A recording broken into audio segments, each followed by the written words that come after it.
ఓం శ్రీమాత్రే నమః. మనం ఇవాళ శ్రీ లక్ష్మీనారాయణుల గురించి, నారద మహర్షి గురించి మనం తెలుసుకుందాము. నారద మహర్షికి రోజు రోజుకు విపరీతమైన గర్వం పెరుగుతుంది, పొగరు పెరుగుతుంది. ఎందు గురించి ఆ విధంగా పెంచుకుంటున్నాడంటే, తనంతల తనే నా అంత భక్తిపరుడు నారాయణుల వారిని స్మరించేవాడు ఈ లోకంలోనే, ప్రపంచంలోనే ఎవ్వరూ లేరు అని పొగరు, తనంత తనే గర్వము, అహము అన్నీ తనే సృష్టించుకుంటాడు. నా అంత భక్తిపరుడే ఈ లోకంలో లేరు. నేను నిలుచున్నా, కూచున్నా, ఎక్కడ ఉన్నా నారాయణ స్మరణనే స్మరిస్తాను. నా అంత భక్తుడు నారాయణుల వారికి ఎవరున్నారు? నేనే అని అహం బాగా పెంచుకుంటాడు. ఈ విషయాన్ని గ్రహించిన నారాయణమూర్తి ఎలాగైనా సరే నారదుల వారిది అహం అనేది తగ్గించాలి, నా భక్తుడికి ఈ అహం పనికిరాదు అని నిర్ణయం చేసుకొని అప్పుడు నారదుల వారిని పిలిపిస్తాడు. అప్పుడు నారదుల వారు వైకుంఠానికి వస్తాడు. అప్పుడు నారాయణమూర్తి ఏమంటాడంటే, ఓ నారద, నీవు భూలోకానికి వెళ్ళి నన్ను ఎవరు బాగా స్మరిస్తారో, నాకు మంచి భక్తుడు ఎవరో, ఈ లోకంలోనే నన్ను స్మరించే భక్తుడు ఎవరున్నారో నువ్వు తెలుసుకొనిరా అని నారదుల వారికి చెప్తాడు నారాయణమూర్తి. అప్పుడు నారదుడు అంటాడు, నా అంత భక్తిపరుడు ఈ లోకంలో, ప్రపంచంలో ఉన్నారా? నేనే కదా మిమ్మల్ని పొద్దున లేచినా, కూర్చున్నా, పడుకున్నా ఏ నిమిషంలోనైనా మీ స్మరణనే కదా. నా అంత భక్తుడు ఇంకెవరుంటారు? ఎవ్వరూ ఉండరు. నేనే మీకు మంచి భక్తుడను అని నారదుల వారు అంటారు నారాయణుడితో. అప్పుడు నారాయణుడు అంటాడు, నేను చెప్పాను కదా, భూలోకానికి వెళ్ళి తెలుసుకో, నా భక్తుడు ఎవరైనా ఉన్నారేమో అని, ఈ లోకంలో నీకంటే భక్తుడు ఉన్నాడేమో అని ఒకసారి తెలుసుకొనిరా, చూడు అని అంటాడు నారాయణుల వారు. అంటే నారాయణ ఆజ్ఞ మేరకు భూలోకానికి వస్తాడు నారద మహర్షి. భూలోకానికి వచ్చి భూలోకంలో అంతా చుట్టుముట్టి అంతా చూస్తాడు. ఎక్కడ చూసినా నా అంత భక్తిపరులు ఇక్కడ ఎవ్వరూ కనబడడం లేదు. నేనే భక్తిపరుడును. ఈ భూలోకంలో కానీ ప్రపంచంలోనే నా అంత భక్తిపరుడు ఎవ్వరూ లేరు అని మనసులో అనుకొని ఇక వైకుంఠానికి వెళ్దామని అనుకుంటాడు. అంతలో ఒక చెట్టు క్రింద ఒకతను కూర్చుంటాడు. చేతిలో కత్తి పట్టుకుంటాడు, ధ్యానంలో కూర్చున్నట్టుగా ఉంటాడు. నారదుడు అతన్ని అడుగుతాడు, ఇక్కడ నువ్వేం చేస్తున్నావు అని అడుగుతాడు. అతడు ఏమంటాడంటే, నేను భగవన్నామాన్ని జపిస్తున్నాను అని అంటాడు.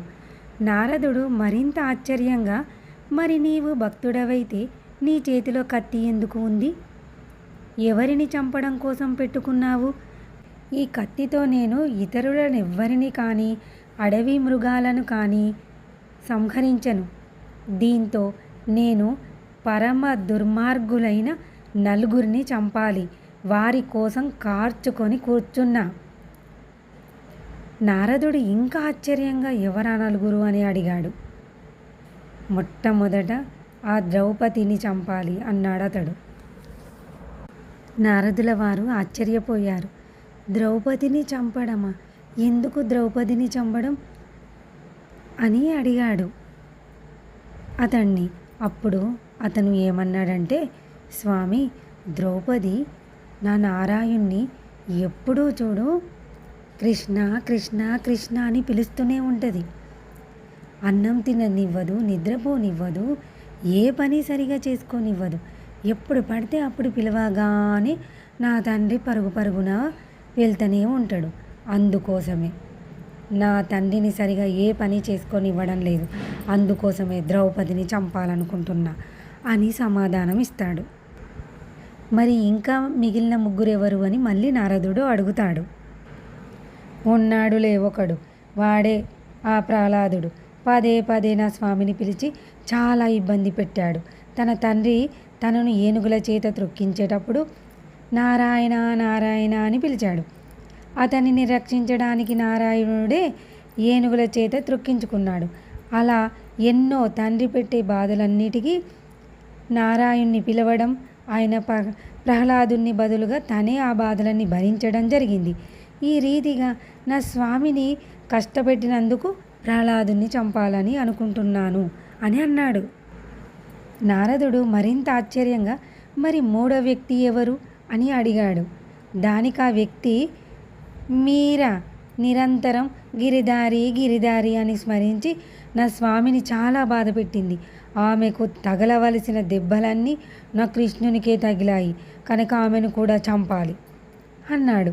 నారదుడు మరింత ఆసక్తితో సరి సరి ఇంకా నాలుగో వ్యక్తి ఎవరు అని అడిగాడు. చెప్తానులే, నారదుడనేవాడు ఒకడున్నాడు.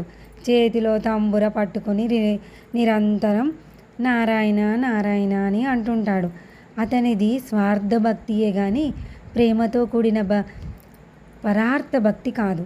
తానే గొప్ప భక్తుడని భావిస్తూ నిరంతరం నా స్వామిని నిద్ర ఆహారం కూడా లేకుండా చేస్తుంటాడు. కాబట్టి అతనిని కూడా చంపాలి.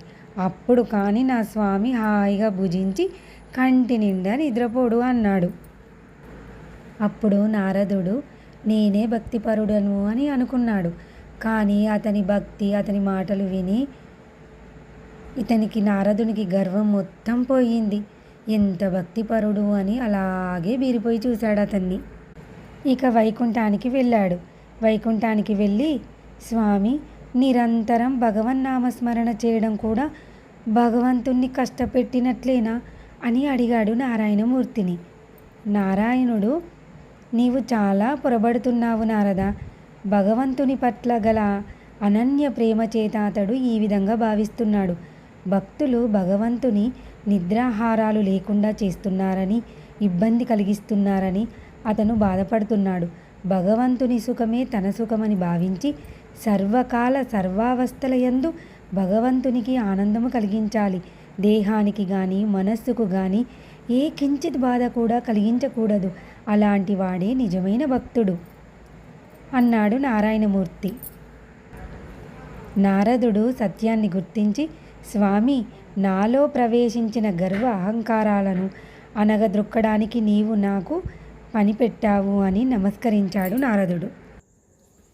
మనలో ఎంతటి భక్తి ఉన్నప్పటికీ భగవంతుని మనస్సుకు కించిత్కైనా కష్టం కలగకుండా చూసుకోవాలి. ప్రతి వ్యక్తిలో భగవంతుడు ఉన్నాడని విశ్వసించాలి. ఎవ్వరిని మాటలతో కానీ చేతలతో కానీ బాధించరాదు. భగవంతుడు తనలో ఏమాత్రం బాధపడినా అది మనకు బాధనే కలిగిస్తుంది. భగవంతుని సుఖమే మన సుఖము, మన సుఖమే భగవంతుని సుఖము. ఈ రెండిటి ఏకత్వాన్ని సమన్వయపరుచుకొని గుర్తించాలి. నేను భగవంతుడు ఒక్కటే అనే సత్యాన్ని గుర్తించాలి, అనుభవించాలి. ఈనాడు భక్తులమని చెప్పుకునే చాలామంది కేవలం స్వార్థ భక్తిని అనుసరిస్తున్నారు. వారి సుఖమే వారికి కావాలి. దైవము సంగతి వారికి అక్కర్లేదు. దైవము ప్రేమస్వరూపుడు.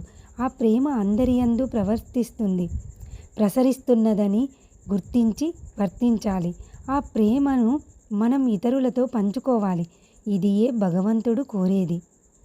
శివానందమూర్తి చిదానందమూర్తి అయిన నారాయణుడు భక్తుల మనస్సులను ఎప్పటికప్పుడు పరిశుభ్రపరిచే పరమ దైవమైన నారాయణుడు చిరునవ్వుతో నారదుణ్ణి సాగనంపాడు. కనుక భక్తుడెవరో, ఎలా ఉంటాడో, ఎక్కడ ఉంటాడో ఎవ్వరికీ తెలియదు. పూజలు చేసినంత మాత్రాన, నామస్మరణ చేసినంత మాత్రాన, దాన ధర్మాలు చేసినంత మాత్రాన భక్తులు కారు. అవన్నీ మన పాపాలు కడుక్కునే పరిశుద్ధ హృదయాన్నే భగవంతుడు గుర్తిస్తాడు. ఓం శ్రీ లక్ష్మీనారాయణాయ నమః.